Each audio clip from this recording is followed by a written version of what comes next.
revenez fraîchement du Lalaba, vous étiez à Lubumbashi. La responsabilité de l'administration de la justice dans un pays revient au pays.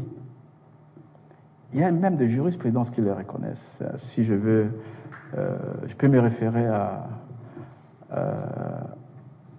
aux décisions de la Cour internationale de justice qui a reconnu que les actes posés par les groupes rebelles dans un territoire sont de nuls et de nuls faits, puisque ce n'est pas posé par l'État. Et donc, la nomination des magistrats revient à l'État. Et je ne vois pas pourquoi on peut polémiquer, même sur cette question de M23 qui nomme des magistrats, ainsi de suite. C'est le Conseil supérieur de la magistrature qui fait cela, et je ne vois pas qu'ils ont cette compétence. Donc pour moi, c'est même un non-débat.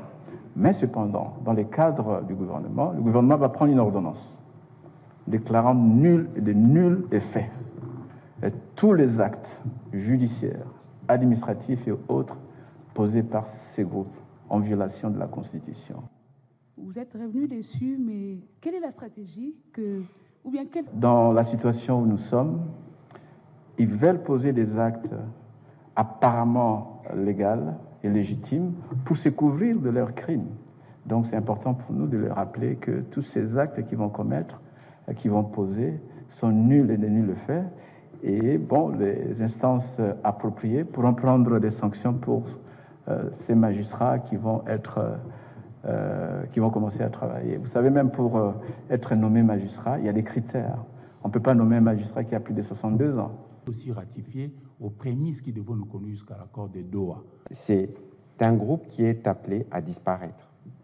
Et vous ne pouvez pas, et c'est ce que nous observons, et c'est pour ça qu'au niveau du gouvernement, la ligne, elle est claire là-dessus. Ils ne peuvent pas se permettre de fixer des taux de paiement de Minerval. On a eu le briefing avec la ministre d'État, ministre de l'Éducation. Ils ne peuvent pas penser qu'ils peuvent recruter des magistrats. Comment ils les feront? Sur quelle base? Comment ils rendront justice? Comment seront-ils payés? Mais tout ce que vous voyez en réalité, ce sont des gesticulations qui dévoilent les vraies intentions du Rwanda et de sa brigade avancée. L'idée, c'est en fait de vouloir créer un état de fait et mettre tout le monde devant un fait accompli.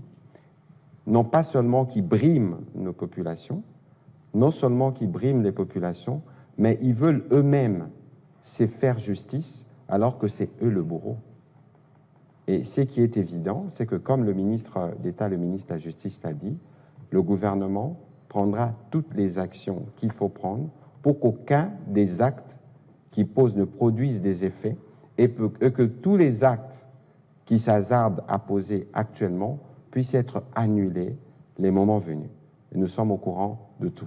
En œuvre concrète, des recommandations, en particulier en ce qui concerne. Et dans le cadre justement de cet accord de principe de Doha, il y a une évolution. Cette semaine, je pense qu'on a fini les discussions sur le mécanisme des libérations des prisonniers, qui était l'un des points dans les mesures de confiance. Je crois que le rapport a été rendu à la médiation et nous vous reviendrons pour vous faire le point de l'évolution, parce que sur le point, les plans diplomatiques, il faut apporter une réponse. Mais nous savons qu'il y a des urgences de tout type, des urgences sanitaires, des urgences humanitaires, et à travers d'autres structures, notamment au niveau du ministère de la Santé, il y a une connexion qui fait que nous sommes régulièrement en mesure d'intervenir. On a terminé le mot de la fin. Tout ce que nous savons, c'est que nous sommes engagés dans un processus de médiation, et nous avons, par exemple, déjà eu plusieurs réunions dans le cadre de mécanismes de supervision avec notamment américains, qataris et togolais, et tous les actes qui violent l'esprit, que ce soit de la déclaration de principe de Doha ou de l'accord de Washington, sont rapportés. Et ici, comme je le disais tout à l'heure, la question est traitée sur plusieurs fronts.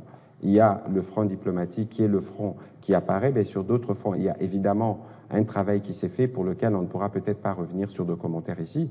Le ministre de la Justice vous a donné un aperçu déjà, parce qu'il a dit qu'on va poursuivre, parce que nous connaissons, nous avons les noms de tous ceux qui sont aux commandes de toutes ces opérations. Va-t-il rester dans cette situation? Le principe, c'est de rapporter tous les cas des dérapages à la médiation, pour autant que nous avons tous choisi de donner une chance.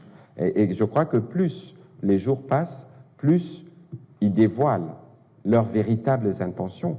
Et c'est pour ça qu'il est important que tous les Congolais, partout au Congo où nous nous trouvons, que nous comprenions et que nous disons non. Parce que personne, un Congolais qui aime sa patrie, ne peut s'allier avec ceux qui n'ont pour seul dessein que de tuer, d'intimider. Nous parlons quotidiennement à nos compatriotes qui sont dans les partis sous occupation. C'est l'horreur qui est vécue quotidiennement.